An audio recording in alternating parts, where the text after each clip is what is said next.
All right, hello everybody, and welcome back to our next episode of UnProcessed Sugar. I'm Dr. David Sugar, your host, and with me today is my dear friend Chase Pettey. I met Chase about 8 years ago. I jokingly say my midlife crisis, I didn't get a Corvette and a girlfriend. I wanted to climb a mountain. Here you go, right there. And I was in horrible shape. Didn't know where to begin, didn't want to begin. And I started at a gym, and as fate would have it, became good friends with Chase. He joined us on that mountain climbing trip. They weren't hikes, they were mountain climbs. Yep. And he whipped us into shape. We had a blast. We've been best of friends ever since. And he's my go-to for all things fitness. And by fitness, I don't just mean your body. I'm talking about your mind, body, and soul. And it's one of the things I love about working with Chase is it's not just about reps and weights. It's about the mind, body, and soul, and that's the whole package of things. So Chase has two different companies he primarily spends his time working on. One's called the Adventure Trainer, and that came about with our adventures on the mountains, and he will train you for your next adventure. But I think probably I would take a guess, the one that's probably more dear to his heart is Adventure for All. And that's a program where he works with kids with exceptionalities. And I tell you, I've never heard that term used. People try to say disabilities or some other thing, but I love the exceptionality.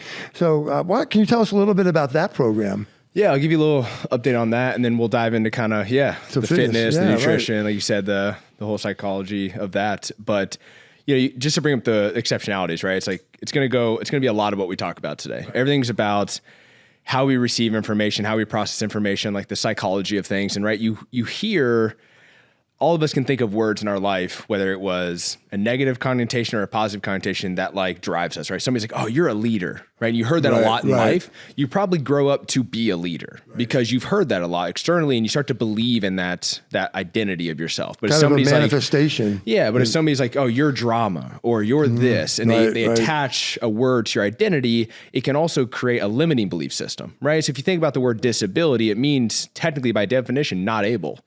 Right. So you're identifying these individuals as not able. And so you start to believe that you're not able. Yeah. right? And so exceptionality has a lot different definition. It's about unique individual taking on an adventurous life, right? The exceptional, right? Exceptionality. And so it helps them identify themselves, helps the world perceive and identify them as able now.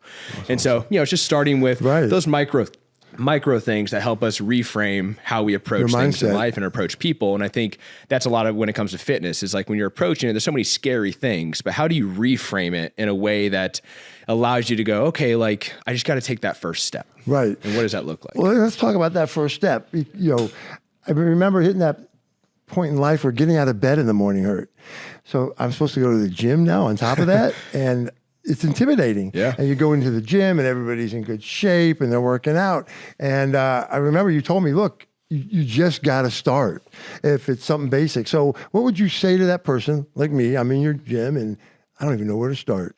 I mean, well, you kind of mentioned the picture back here, guys. Like, it's pretty cool. Actually, I was talking to Mike, who's behind the camera, and it's actually, this is a 10-year anniversary. It is coming up this next summer, it's right? actually 10 years. So it's like pretty wild that, that was that long ago. But my same approach then is my same approach now. I've been doing this for roughly 15 years, and it's really about, this. It's like, how do you make health a part of your life, not a chapter of your life? And I think, right, for a lot of us, there's the pros of having access to pretty much every piece of information the world can offer now, but there's also analysis paralysis, right? And you start to go, well, where do the puzzle pieces go? What do I place first? Do I do the border first? Do I start from the middle? Like, how do I actually build this puzzle and not complicate this process? Because, right, with anything new to us, if we add too many variables at once, it starts to feel like we're actually going backwards, right? Because, I made this promise that I'm going to eat these 6 meals, plus go work out 6 days a week, plus. And now you could hit, let's say it's 10 things. You hit 9 out of those 10 before you were doing 0. But the way the mind works is you hit 9 out of 10, you failed. Right. You didn't do all 10. Right. And so it's like, no, let's start somebody in a place where we can build momentum, build success. So really at the starting point, it's what is the thing based on your personality? So those listening, I think just being honest with yourself, like, does working out sound exciting to you? Does eating healthier sound exciting to you? Is it walking outside in the morning before you start your workday? Like, what is the thing that you feel naturally is like, that feels like the easiest thing to implement right now?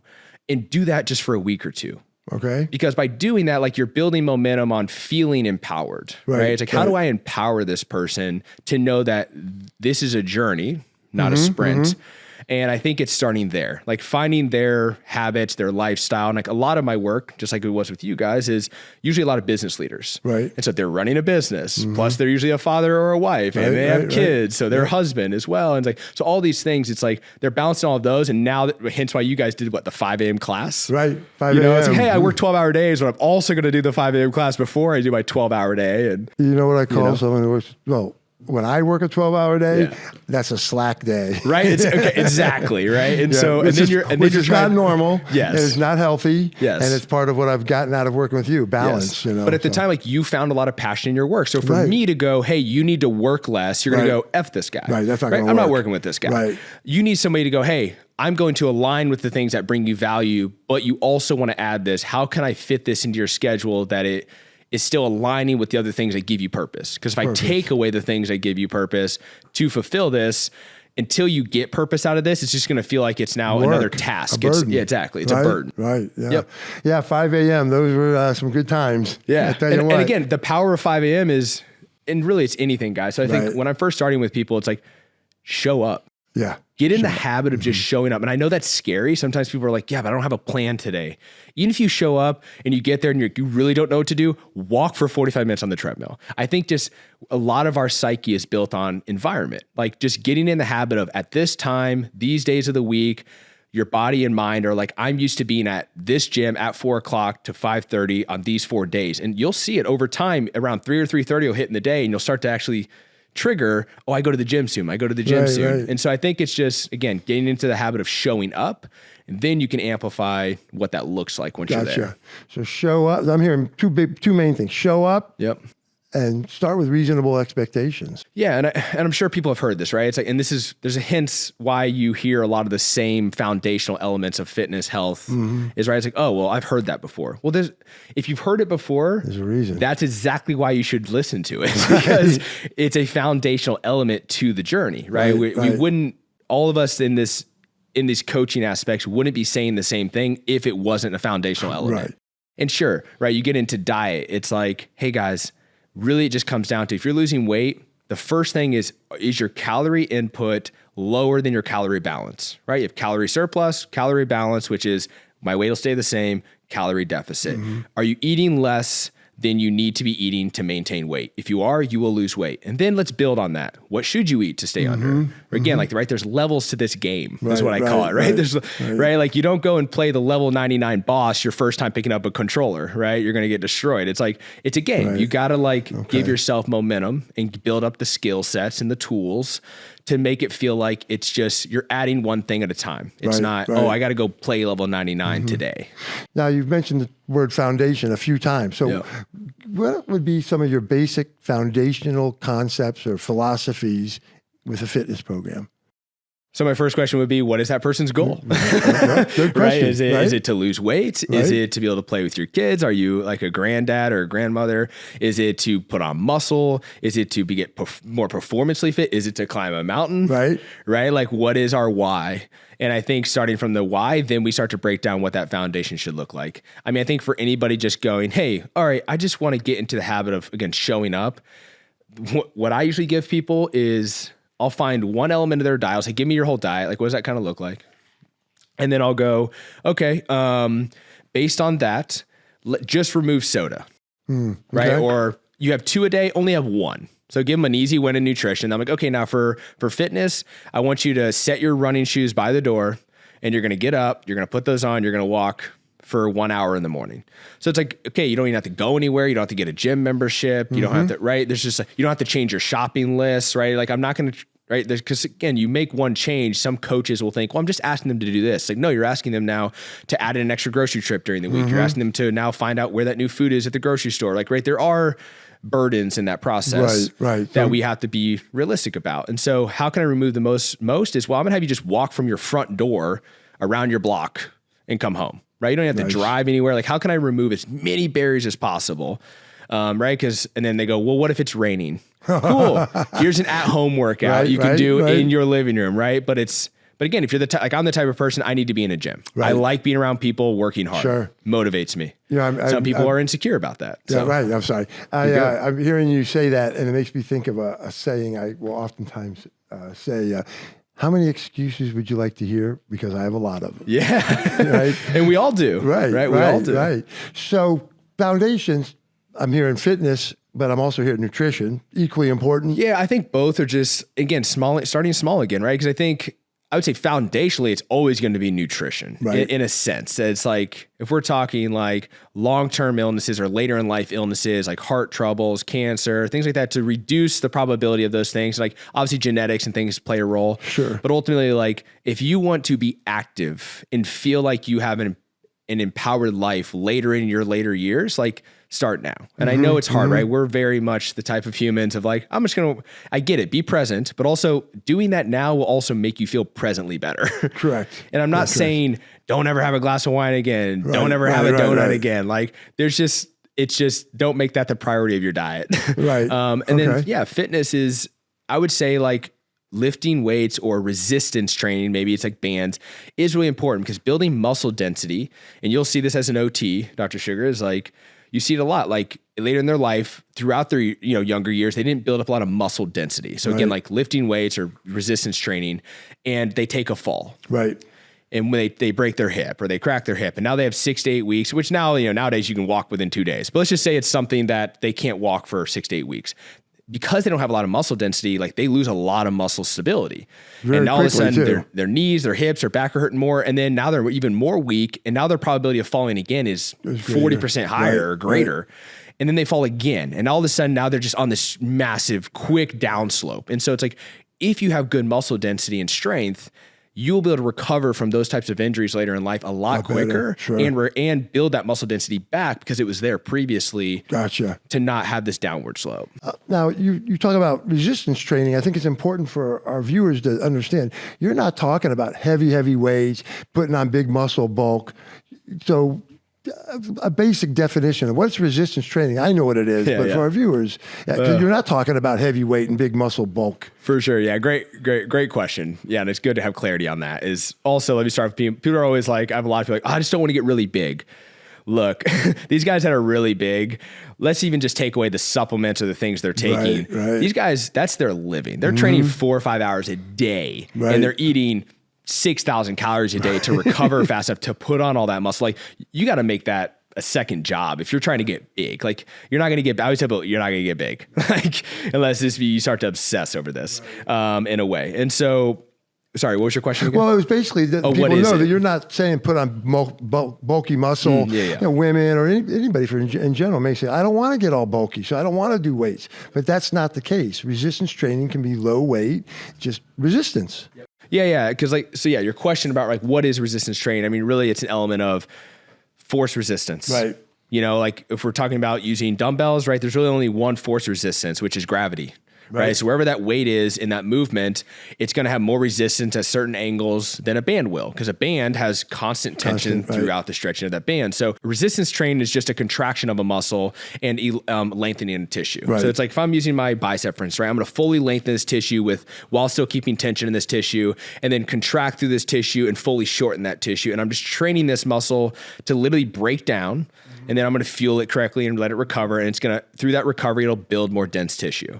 And so, this is where I always tell people to, like, if you're in the gym, like really like right now, if we just walked around and we just picked chairs up and picked things up, right, like we are training. Right. Technically, absolutely. Right. And then again, there's levels to this. Yes. Like you need to know, like to reduce injury. Hey, you probably shouldn't be swinging the dumbbell to get the weight up. Like let the ego go.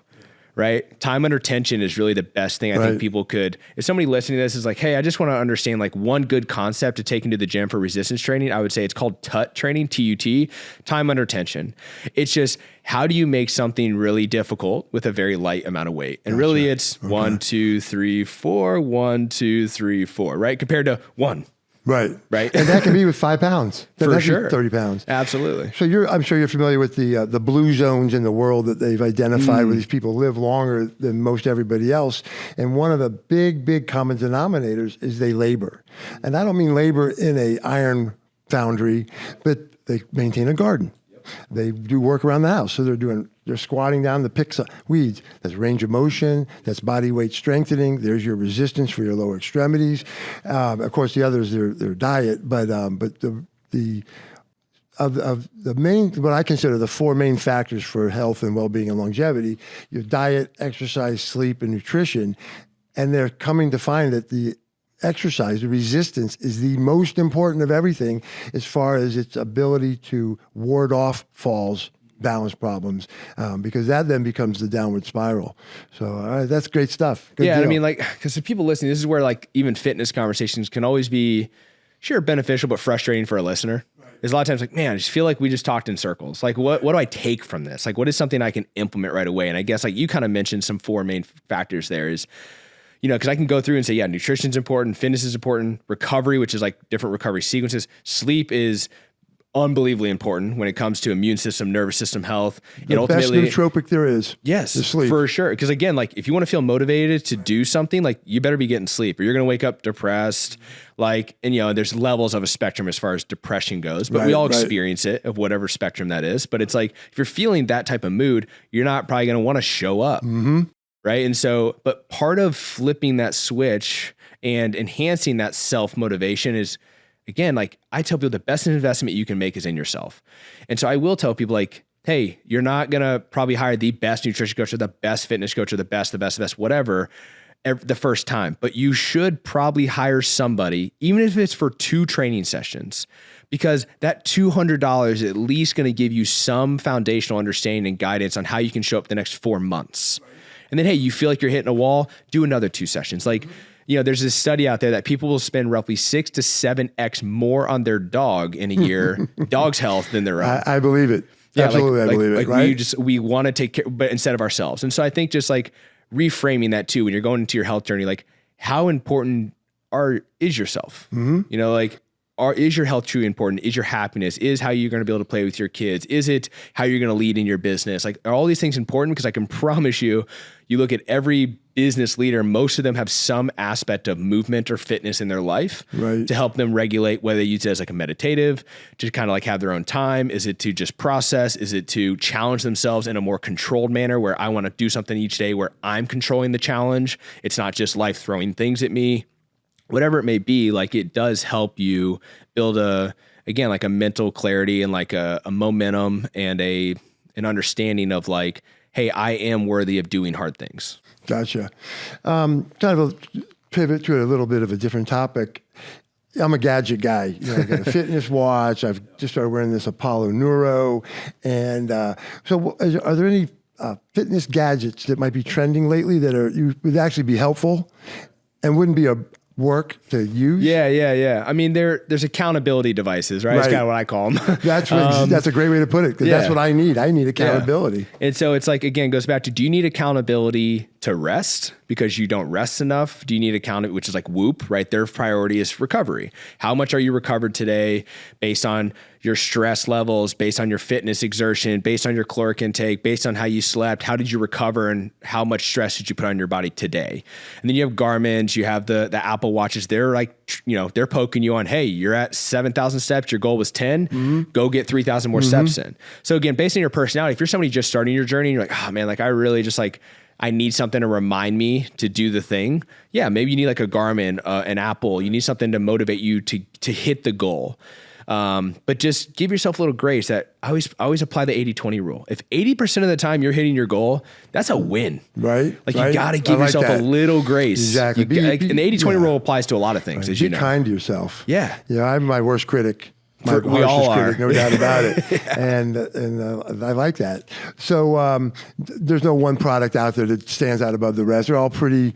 So I looked at them all, and they're all pretty equal. I mean, again, I think it's a level thing, right? I think if you get really like, I love fitness, I love working out, I love this, and like you get like you see some people like get into bodybuilding shows, or they get right. You can see it starts to get, you can really step over the line where it's like, now I'm too much at a deficit. I'm now hindering my nervous system. You see girls get adrenal fatigue. Like you see these kind of like bad reactions to such a low calorie diet and such a high exertion rate. Like they probably need a Whoop, right? Something telling them like, hey, slow down. You know, Right. recover Okay, more, gotcha. get better sleep. Like, Right. you know, take a lower exertion day today. Like they need something to remind them that, hey, it's time to slow down a little bit. Right. But people just starting, like a Garmin, Yeah, like a something Garmin. that's because again, it's also going to give you milestones. Hey, a month you were only averaging 6,000 steps a day. Now you're doing 8. Like great job. Like you can watch your progressions. And so people that love numbers and love accountability, yes. But I wouldn't probably promote a singular one Okay, because good. you have Fitbit as well, which is Right. really tiny. And some people don't want a big watch. Right, But right. some people like a big interface. Right. So I just think, again, it goes back to like, when you figure out your why, so if it's a mountain climb, losing weight, whatever it is, what device is going to best align with your why and hold you accountable to Right. that? That's good stuff. We're not promoting any one product here, but I use a fitness watch, and because I needed a watch also. But this one it's the Garmin, but it's really good for sleep, which for me that's my nemesis is sleep or lack of it. So I found it really good in that, and I would imagine that about 80% of the functions I don't know how to use. So one of these days I will. But that's really good. So you introduced me to a concept. You just happened to mention it now. The concept of why. Now on the surface you think, oh, come on, that's kind of silly. Why? I want to get in better shape. But as we both know, it's far, far deeper than that. So to those people out there who would think about it like I did, I mean, first of all, what do you mean by why? I want to get in shape. What do you mean why? Yeah, it's funny. Like anybody that's ever worked with me or plans to work with me, that's basically the first conversation we're going to have is, it's like I'm like the little kid that keeps going why when their parents are answering questions. Because I'll just keep making you keep digging. Like, yeah, but why? But why? So if they're like, I want to lose weight. Okay, why? I just want to like feel better. You know, I just feel like I've gotten to a point that, you know, just like 15 pounds, just feel better. Okay, why? Well, I guess because, you know, like this, and then maybe again, like no one person, but say it's a male, maybe gets to honestly like, and this is where it needs to get to. So it's like, if you don't show up vulnerable and already trusting who you're going to hire, I promise you they're not going to be able to get you to your goal faster. Like the fastest way for me to get you to your goal is you be bluntly honest with me on what the why is. Because for a guy, maybe honestly, I actually want to lose 30 pounds because I want to look good for my wife again because, you know, we haven't been intimate in 6 months. Right. And I want her to be attracted to me again. And I want to feel confident again. And I want to, you know, and so like, I want to open that back up. And then actually that relationship has actually now created a better relationship for how we show up for our kids together. And now there's this beautiful domino effect because now I understand the real why. Right. And now what's great is when we're working out, we can also converse on like, hey, why don't you take your wife out to dinner? Yeah, there you go. You know, you've lost 10 pounds. Like, well, about for a milestone, since the goal is that, why don't you take her out on a date? Right. You know, That's awesome. Go buy her a dress, buy yourself a new shirt, right? And now we can actually speak to the thing. Like now we have these celebration moments that actually speak to your why. Instead of, hey, you lost 10 pounds, go have a cheat meal because you earned it, you know, and then we'll get back to it. It's like, that's not really going to like fulfill you because it's not actually speaking to the why. That's awesome. Yeah, it was really a pivotal moment for me in my ability to be motivated and stay motivated. Who wants to get up at 3:45 in the morning to go to the gym and work out? I don't. Not me. I don't even want to. Right. But when you dig down and really, really think of what the true why is, then it becomes easy, or I should say easier. It's never easy. And sometimes it's multiple whys. You know, like again, like, yeah. And that's why I'm called the adventure trainer, because it's like my concept of training is I'm going to make you set a date on the calendar. And that date is going to be some form of adventure. And that adventure may just be a 5K. But I'm going to make you put something on the calendar. You are going to sign up for that thing because now it's also self-accountability. It's like, hey, like either way, we're doing that race. And it's either going to be a lot of fun. You're going to have your head up. You're going to be cross that finish line feeling energized. Or we're going to crawl across it. But either way, we're crossing it. So we're showing, again, we're going to show up. And that's exactly what I'm doing. You know, Chase mentioned our next summer will be the 10-year anniversary of our first mountain climbing trip. This is Mount Baker out in Washington State. We went with an outfitter, a guide company called Mountain Madness, based out of Seattle. And it was an adventure, that's for sure. But it's hiking the Appalachian Trail is awesome, but it's not hiking. It's mountaineering. You know, the spikes on the shoes and the harness and the rope. We're roped in. We have ice axes, and it's pretty intense. You're melting ice to drink, and you're pooping in a bag and carrying it out. And that's always a funny part of the story. Right? The blue bags. Yep. So, hey, Chase, can you carry my bag for me? No. Yeah, you're on your own. But 10 years next summer. So we're starting now. we're starting now to do that. And, I don't know what bound maybe it'll be Rainier. I don't know.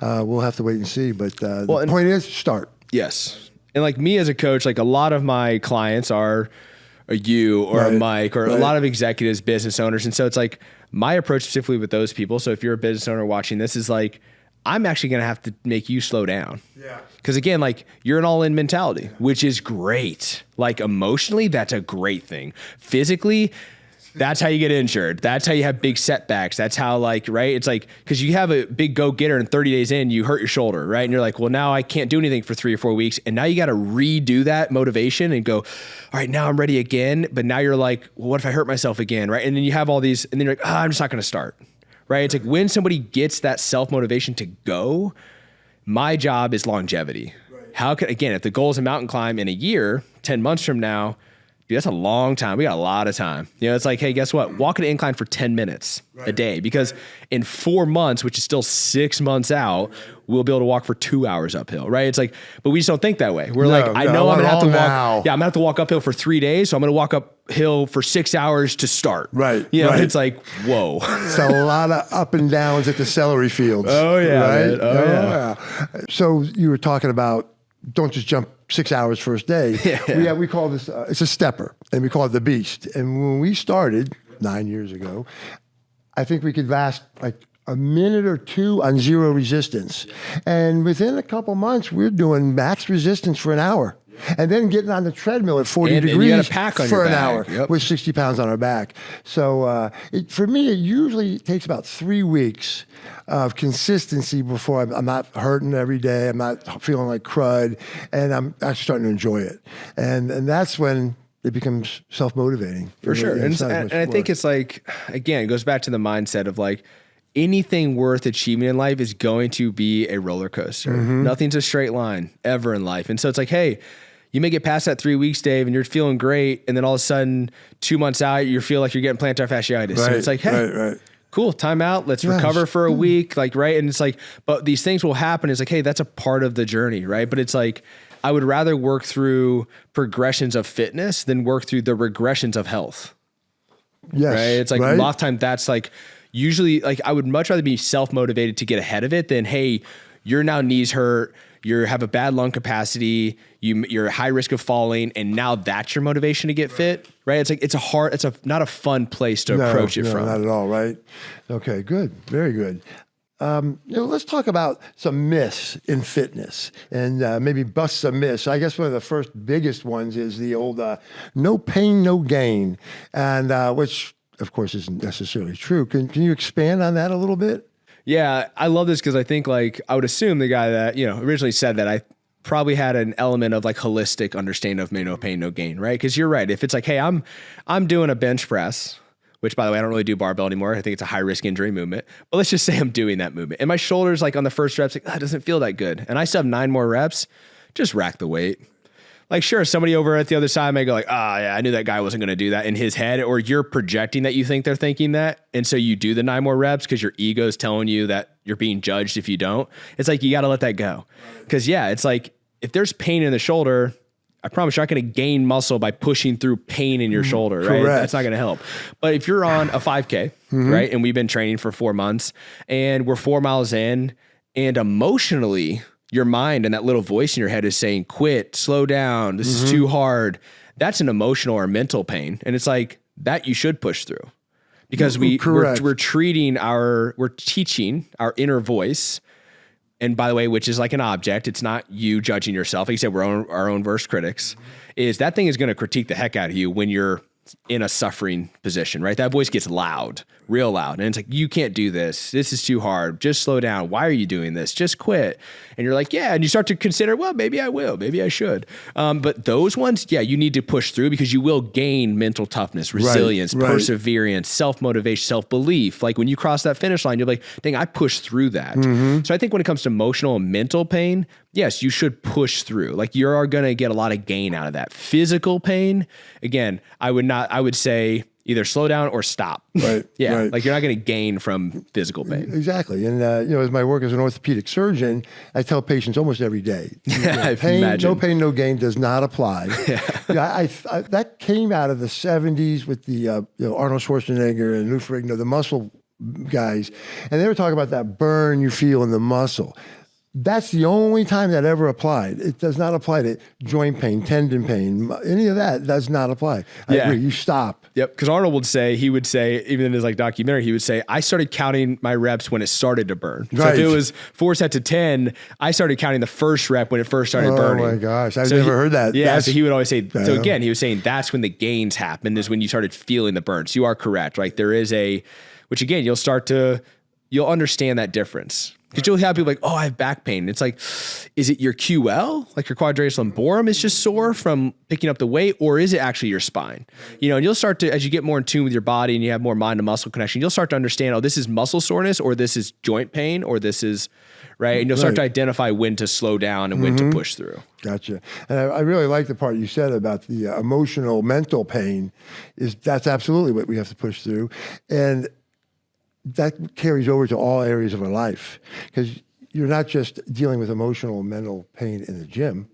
In fact, usually it's less than, because your mind's distracted. It's usually trying to go to sleep at night, or, when you're trying to have some alone quiet time is when that stuff gets you. Another myth, I think it's a myth, is being able to lose weight in a specific area. I've got this gut. If I do a bunch of crunches in ab work, right, I'll lose my gut.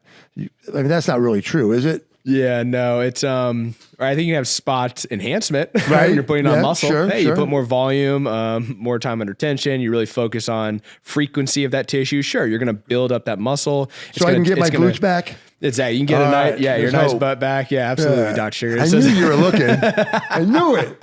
You caught me, man. Yeah. And so it's like you can actually perceive this sense of looking leaner in a certain area because you're stretching the skin, you're building up muscle, like in arms, extremities. But yeah, let's say specific gut, right? Everybody's always like, oh, I just want to see my abs. And again, a lot of people have probably heard this, right? Abs are made in the kitchen. Now, yes, like the way the fibers run in our stomach, right? Obliques, it's like those run actually like laterally, right? So it's like Russian twist running. Right.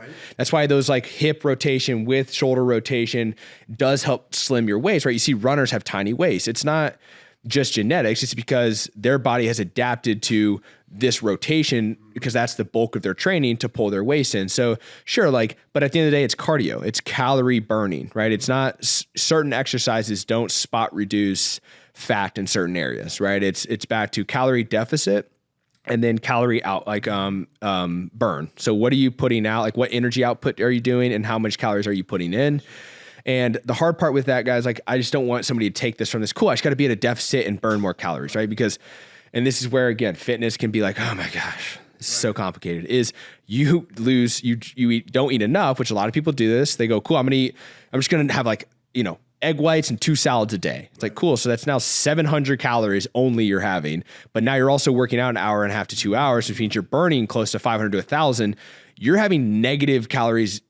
You're going to shock your nervous system is going to go into what they call starvation mode, because now your metabolic system is dropping. Your body isn't getting the calories to actually furnace your metabolic system. So if you think of a fire, right, you throw a bunch of coals in there, the fire turns up. Right. Just think of for a train, right? You want the train to go faster, you throw coal in, all of a sudden the wheels go, it can go faster. Your metabolic system's like that, right? You put food in the system, the coals turn on, and then you have more energy, which is your energy source. Carbs or fats are your highest energy source.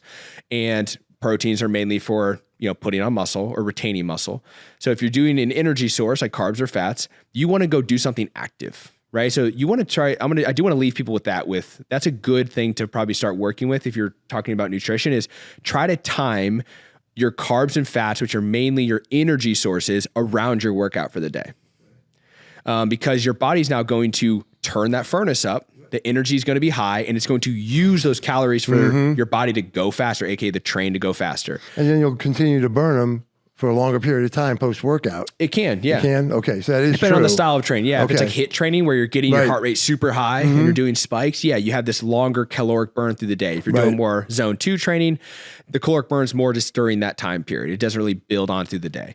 But But yeah, like you want to make sure that your nutrition is also being timed well. And that's sometimes I've seen people where we don't even change their diet. I just change the timing of their foods and they lose 5 or 6 pounds because the body's now using that energy source. They're not having their carbs before bed and then they're sleeping and the carbs are just settling, building fat cells, et cetera.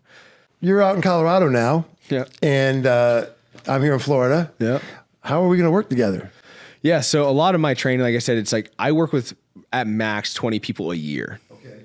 So I do usually like, it's a year, you have to sign up for a year in advance. Right. There is no monthly with me. It's like, because at the end of the day, it's like, I have enough knowledge and enough experience that I know I'm going to get you to the result you want. And I want us both to be committed to that journey because I'm an all-in kind of guy. And just like you are with your clients and your patients, that's why you have such retention. Like they feel that, you know, and I'm the same with my clients. Like a lot of my executive coaches have been with me for 5 years now. Like they keep signing up each year because they see the value beyond just the fitness part of it.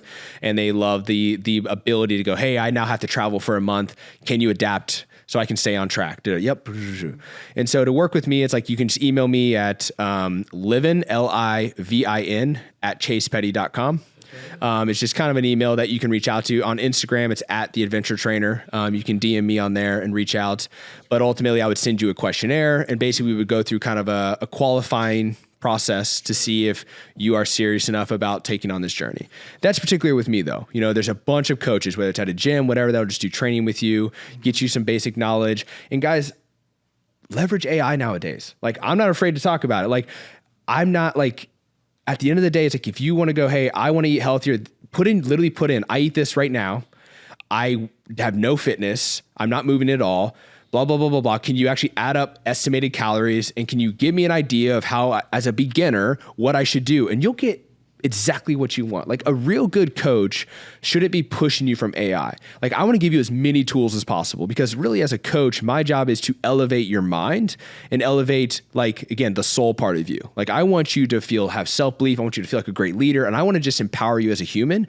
And I don't want to keep you away from the tools because that's what gives me value. My value is not in the tools. Right. Like I'm trying to teach you the tools because I want you to have the tools. Right. Our greatest legacy is education. Mm-hmm. And so like I'm here to educate. And so I am actually going to give you AI tools. I'm going to give you prompts so that you can have that access, but also I'm here too, because sometimes it's that human interaction of like, they're having a tough time. They're not feeling motivated. Let's jump on a Zoom for an hour and let's just talk. Yeah, let's talk about your why. Right. Like AI sometimes can't really connect with you like that. No, it can't. But as far as getting direction, I would say use that. Perfect. And a couple quick things before we wrap up. Your links will all be on the description in the video, on the Instagram. It'll be all on the post in there so people can reach out to connect with you. So one thing I definitely learned in working with you is I had a lot of I can'ts, and my can'ts became I did and I conquered. So for that, I thank you. I thank you for being on the episode with us, Chase. I look forward to having you come back. I think we could take many of these topics and they could be an episode all into themselves. But I appreciate you making the time and coming all the way from Colorado to join us. And I look forward to us meeting up again and 10-year anniversary next year. Join us.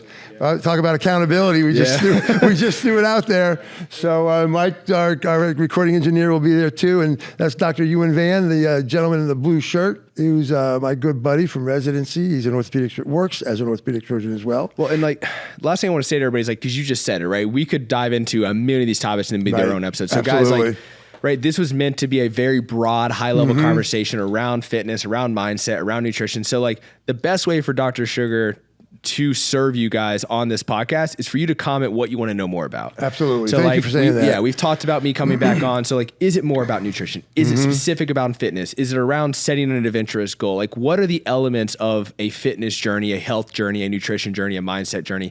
What are those questions you have to help give you the tools so that him and I can educate you? So the more you comment, the more you reach out, the more you let him know, the more we can help give you guys those tools. Yeah, beautiful. So please, in the comments or email us anything that you'd like to hear about, other topics as Chase happened to mention. Don't be shy. Let us know.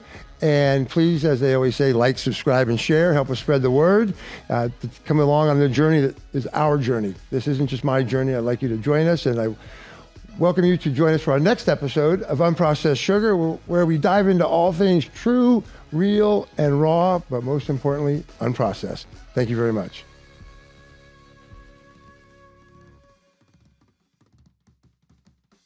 Hi, I'm Dr. David Sugar, a doctor here in Florida, and thank you for joining us on our podcast. A quick note, this is for educational and general information purposes only. Listening to this podcast does not constitute a doctor-patient relationship, and please consult with your own healthcare provider before making any changes to your own care. If you are having a medical emergency, please call 911 or your local emergency number. Any items, tests, medications that we talk about or discuss are for information purposes only and are not an endorsement. Once again, thank you for joining us, and please see the website for the full disclosure and waiver. Thank you very much.